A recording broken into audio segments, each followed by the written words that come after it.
Hello दोस्तों, कैसे हो आप लोग। मैं दीपक चौहान डेली नई नई सोच लेके आता हूँ। दोस्तों, जिंदगी किसी की सगी नहीं है। ये उतना ही टाइम देती है, उतना ही समय देती है काबिल व्यक्ति को जितना एक नाकाबिल व्यक्ति को देती है। सोच फर्क बस इस बात का है कि आप कैसे अपने मौकों को यूज करते हो। जिसने मौका पा लिया वो आसमान छू लिया, जिसने मौका नहीं देखा वो धरती पे ही रह गया। तो हमेशा मौके की तलाश में हर समय रहे, हर वक्त रहे, क्योंकि एक बार आदमी को हमेशा मौका देता ना, ये भगवान भी ना छप्पर फाड़ के देता है। अगर मैं बात करूँ, अगर तकलीफ भी तो भगवान होलसेल में देता है और खुशी भी होलसेल में देता है। हमेशा लाइफ में ये याद रखें कि आपको कैसे अपना प्रोफेशन चुनना है, कैसे काबिल होना है। ये वक्त जो है ना ब्रदर, पता नहीं चलेगा कब आप 10 से 20 साल हो जाएंगे, 20 से 30 साल हो जाएंगे, 30 से 40, और कब आप 60 साल के हो जाएंगे और तब कहेंगे आज मेरे पास मौका होता ना तो मैं ये कर दिखाता। तो दोस्तों, मौके की तलाश में हमेशा रहे। अपने जो सोच के दायरे है ना हमेशा खोल के रखे। कोई भी आपके पास चीज आए उसको लॉन्ग टर्म के बारे में सोचे कि आज ये करने से और इसके बाद इसका क्या रिजल्ट आएगा। अगर आप रिजल्ट डिसाइड मेकर है तो आपका जरूर सक्सेसफुल मिलेगी। देखो, कई कार्य क्या होते हैं, छोटे होते हैं लेकिन बाद में जाके बड़े हो जाते हैं। अब मैं एग्जांपल दूंगा एमबीए चाय वाले का। आपको पता है कि एक चाय का बिजनेस से आज वो करोड़पति नहीं अरबपति है।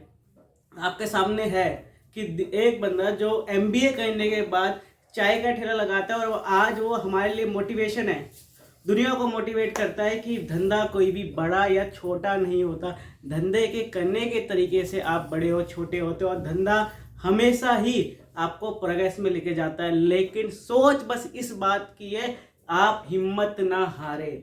अगर आपने हिम्मत हार गए, मान लो कि आप कोई शॉप खोलते हैं, टाइम लगेगा, ग्राहक आएगा, सेल्स करने के तरीके चेंज करने पड़ेंगे। देखो, प्रोडक्ट तो वही रहेगा, शॉप भी हो जाएगी, लेकिन हमें सेल्स के लिए अपने तरीके चेंज करने पड़ेंगे कि जिस तरीके से कस्टमर की वॉकिंग आपकी शॉप पे हो, कस्टमर आपका प्रोडक्ट ले।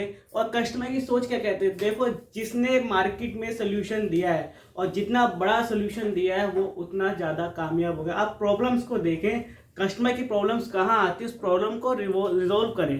कैसे उसकी प्रॉब्लम रिजोल्व होती है उस प्रोडक्ट से, तब जाके देखें, तब आप अपना प्रोडक्ट बेच पाएंगे और आगे बढ़ पाएंगे। हमेशा मैं कहता हूँ कि अपने सोच का दायरा जब बड़े रखोगे तभी आप सोच पाओगे। देखो, दिमाग में ना फालतू की चीज़ें बाहर निकाल दो।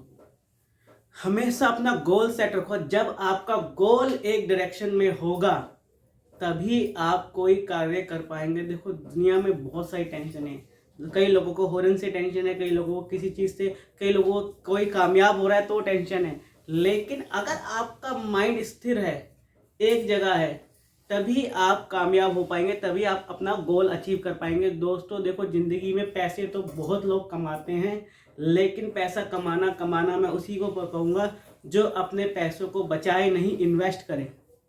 दोस्तों, मैं आपको एक उदाहरण देता हूँ कि अगर आपकी सैलरी 50,000 है तो आपको लगभग अगर मैं 1 करोड़ जमा करने के लिए बोलूँ, लगभग 30 साल लग जाएंगे, जिसमें आपको 50,000 सिर्फ और सिर्फ खर्च नहीं करने, जमा करने, उसको कमाने में 30 साल लग जाएंगे। अगर मैं बोलूँ आपको 20,000 रुपये हर महीने इन्वेस्टमेंट करते हैं तो आपको 1 करोड़ कमाने में 10 साल लग जाएंगे, मतलब 1 करोड़। लेकिन इन्वेस्टमेंट और सेविंग दोनों डिफरेंट है।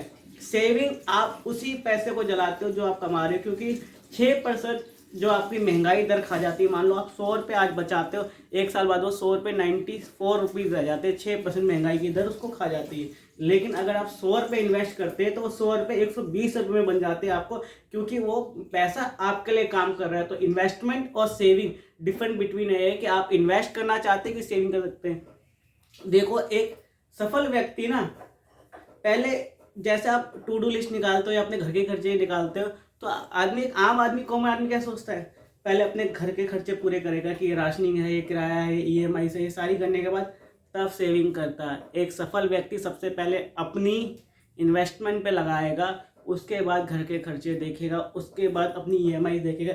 जब तक आप अपनी इन्वेस्टमेंट के लिए पैसा नहीं निकालोगे तब तक आप इन्वेस्ट नहीं कर पाओगे। आपको पता है कि खर्चे जो हैं हमेशा ऐसे पैर फैलाते हैं, जैसे कि आपको पता है ना कि इतना खर्चा हो जाएगा कि आप सोच नहीं पाओगे कि यार ये तो मैंने सोचा नहीं था। सबसे पहले जब भी अपने खर्चे निकाले तो हमेशा अपने एक लिस्ट बना ले कि इस चीज़ में मेरे को सबसे पहले इन्वेस्टमेंट करना है। मोर इम्पोर्टेंट टास्क है कि आपको इन्वेस्टमेंट पहले ही करनी है, देन आपको अपने खर्चे निकालने हैं।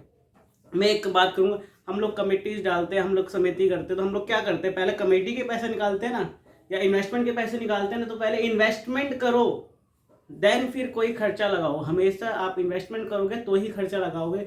तो आज की बात यहाँ तक थी कि आपको कैसे काबिल होना है, कैसे कामयाब होना है। और दोस्तों ये वीडियो मेरी कैसे लगी प्लीज़ कमेंट्स करके बताना, और अच्छी लगी शेयर जरूर करना, और मेरा चैनल सब्सक्राइब करना ना भूलना। सोच bye Deepak Chauhan. Thank you guys.